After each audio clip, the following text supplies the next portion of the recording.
It's a English cleric, the Archbishop of Canterbury, who tells us that his denomination, his church group, has to be looking again at an understanding of the historic Jesus vis-a-vis the Jesus of his church culture, and how Jesus has been represented in England, in Europe, and across the European world.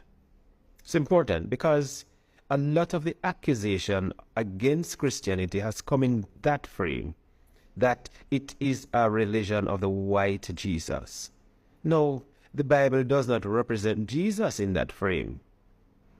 The Anglican Church, culture, Europe has done that, but that is not what the Bible represents of Jesus. In fact, you get something of a double contrast, that Jesus, a man of sorrows, familiar with suffering, nothing attractive, and nothing to pull him in from the prophet, and something from the psalmist about somebody who is exciting, people want to be with, and so on.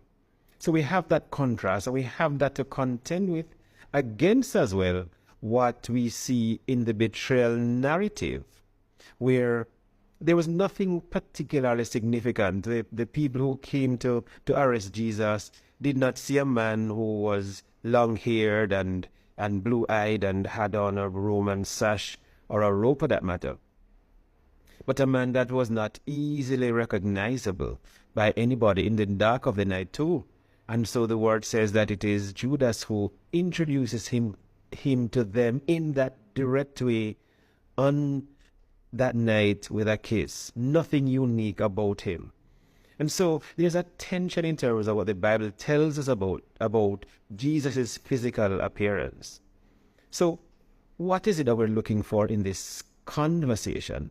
That there's this confusion about Jesus of history and Jesus of culture and Jesus of religion, and how we revolve around this reality and move away from this fight so that history speaks truth. We must stand up to the truth of history. The problem, of course, is that it is this picture of Salzman that becomes a norm for Hollywood and for church, that painting of 1940s that says who Jesus is and should look like. But the truth is, the Jesus of reality, the Jesus of history, was a Mid-Eastern and looked like an average Mid-Easter today, and perhaps would not fit the narrative that anybody would want to see as attractive or as desirable.